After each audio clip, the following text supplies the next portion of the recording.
पेट में दर्द क्यों हो रहा है।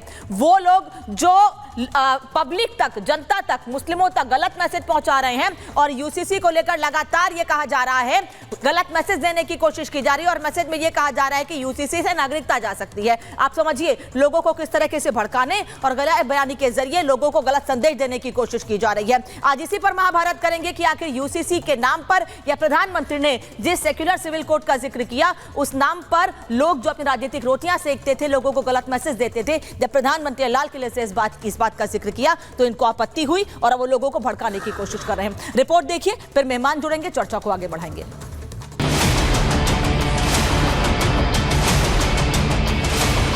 क्या देश में शरिया कानून चलेगा? क्या देश में हलाला चलेगा? क्या हिंदुस्तान शरिया से नहीं संविधान से चलता है। देशवासियों के लिए कानून हमारा संविधान तय करता है और इसी संविधान में जिक्र है वक्त आने पर यूसीसी लाया जा सकता है। मगर जब मोदी सरकार सिविल कोड की तरफ बढ़ रही है, संविधान के मुताबिक एक समान कानून लाने की तैयारी में है, तो इससे खुद को मुसलमानों के रहनुमा कहने वाले बौखला रहे हैं। कभी कहते हैं हिंदुस्तान में रहना है तो जय श्री राम कहना है, कभी कहते हैं मुसलमान के दोस्तान कब्रिस्तान या पाकिस्तान, और कभी कहते हैं चाकू छुरी तेज रखो गले काटने के काम आएंगे। मोदी के यूसीसी प्लान के खिलाफ खड़े होने वालों में मुस्लिम बोर्ड है, जो संविधान से ऊपर क्या शरिया को मानता है, क्योंकि all India Muslim personal law board ने बाकायदा चिट्ठी जारी कर पीएम के बयान को गलत बता दिया है। पहले सुनिए मोदी ने लाल किले से क्या कहा था। अब समय की मांग है कि देश में एक सेकुलर सिविल कोड हो और तब जाकर के देश में धर्म के आधार पर जो भेदभाव हो रहे हैं, सामान्य नागरिक को जो दूरी महसूस होती है उससे हमें मुक्ति मिलेगी। जैसे ही मोदी ने सेक्युलर सिविल कोड पर यह ऐलान किया तो खुद को सेक्युलर बताने वाली गैंग में खलबली मच गई। किसी को वोट बैंक की चिंता सताई होगी तो किसी को कुर्सी खिसकने की, लेकिन all India Muslim personal law board आगे आया और यूसीसी की मुखालफत का राग अलापना फिर शुरू कर दिया। कहने लगे कि मुसलमान शरिया के अलावा कुछ नहीं मानेंगे।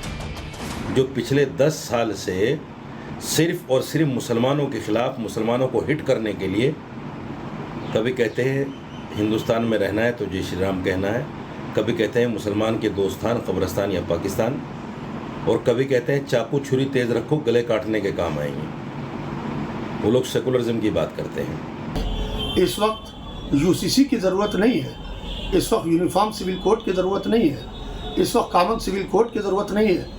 इस वक्त ज़रूरत है इस मुल्क को गरीबी से कैसे ऊपर उठाया जाए, बेरोजगारी से कैसे ऊपर उठाया जाए। पर्सनल लॉ बोर्ड क्यों विरोध कर रहे हैं? विरोध नहीं करना। हमने तो कहा सबका साथ, सबका विकास, सबका प्रयास, सबको साथ लिया। अगर एक देश है तो एक कानून क्यों नहीं मानेंगे? बात सबका साथ सबका विकास की है, तभी तो केंद्र सरकार ऐसा कानून लाने पर काम कर रही है जो सभी धर्मों पर लागू होगा, चाहे हिंदू हो या मुसलमान। कानून धर्म के आधार पर नहीं, समानता के आधार पर बनेगा। तो फिर मुस्लिम बोर्ड सिर्फ क्यों कह रहा है कि मुस्लिम इससे नहीं मानेंगे? जब से लाल किले की प्राचीर से सेकुलर सिविल कोड की बात हुई है, तब से कुछ लोगों को नींद नहीं आ रही। उनको लगता है कि अपनी जमीन उनके पैरों तले से खिसक रही है। मैं पूछना चाहता हूँ आखिरकार जो विरोध कर रहे हैं वो किस बात पर विरोध कर रहे हैं? कानून को नहीं मानेगा, जो समान नागरिक संहिता कानून को नहीं मानता है, वो विशेष कानून चाहता है, तो विशेष कानून वाला चले जाए इस्लामिक देश में। यहाँ शरिया कानून तो है नहीं कि तुम आपको विशेष दर्जा मिलेगा। इस बार प्रधानमंत्री जी ने जो सबसे ज़्यादा आपत्तिजनक बात कही है यूसीसी पर कि सेकुलर यूसीसी चाहिए, यानी संविधान निर्माता जितने थे वो कम्युनल थे। 21वीं सदी में ये कैसे हो सकता है कि सदियों पुराने कानून चलते रहें? क्योंकि संविधान में यूसीसी लाने का जिक्र किया गया है। धर्मनिरपेक्ष देश में समान कानून संभव है। पीएम मोदी ने भी सेक्युलर सिविल कोड पर जोर दिया है, लेकिन all India Muslim personal law board इस ऐलान के विरोध में उतर आया है और वो देश में इस्लामिक यानी शरिया कानून चाहता है। ये नया भारत संविधान के अनुरूप चलेगा, शरीयत के अनुरूप नहीं। जब संविधान सर्वोपरि है तो फिर मुस्लिमों के नाम पर क्यों शरिया की वकालत की जा रही है? ऐसा ही विरोध वक्फ कानून में बदलाव के नाम पर भी होता है।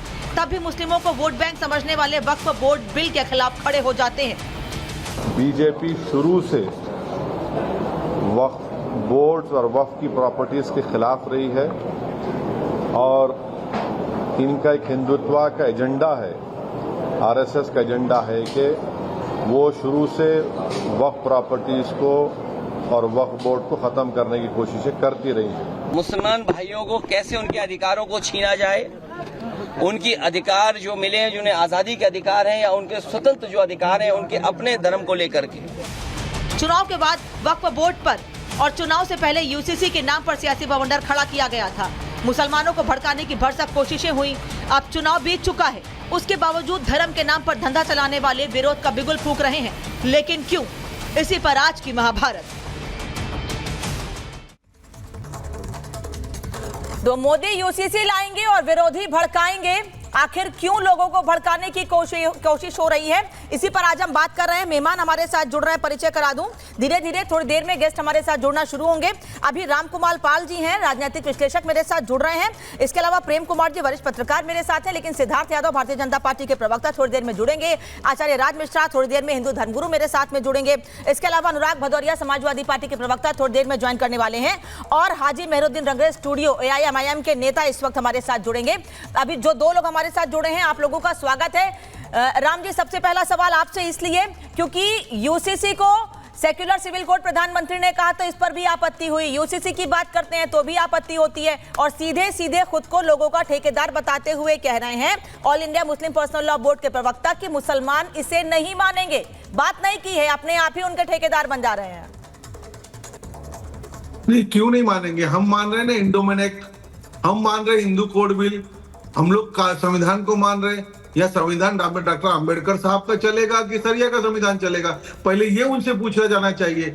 आज भारत के कानून के हिसाब से अब सारी चीजों को चला रहे हो, आप सबका लाभ भी ले रहे हो। आप अल्पसंख्यक बोर्ड का लाभ ले रहे हो, आप मौलाना आजाद बोर्ड का लाभ ले रहे हो, आप हज कमेटी का लाभ ले रहे हो। तो ये संविधान के वजह से ही मिल रहा है। कोई मुस्लिम बोर्ड तो नहीं दे रहा है इनको, जो भारत सरकार के बोर्ड से मिल रहा है, जो लागू किया। कोई चीज को मोदी जी ने कम तो किया नहीं है, फिर क्यों नहीं मानेंगे? हम सब चीज को मान रहे हैं और वो नहीं मानेंगे। यही तो उनकी प्रॉब्लम है, यही उनकी शिकायत और यही उनका एजेंडा है। आज भारत में सच्ची बात देखी जाए तो इंदिरा जी ने कहा था कि 1 करोड़ बांग्लादेशी को हम वापस भेजेंगे, नहीं किसी ने भेजा। 7 को नागरिकता मिल गई, 2013 से लेके 4 तक के बीच में नागरिकता मिली।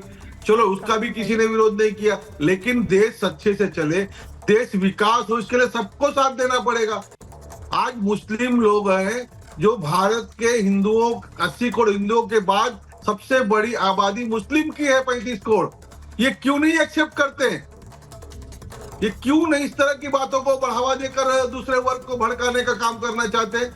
हम भी कहेंगे कि आप लोग अल्पसंख्यक नहीं हो। हाँ।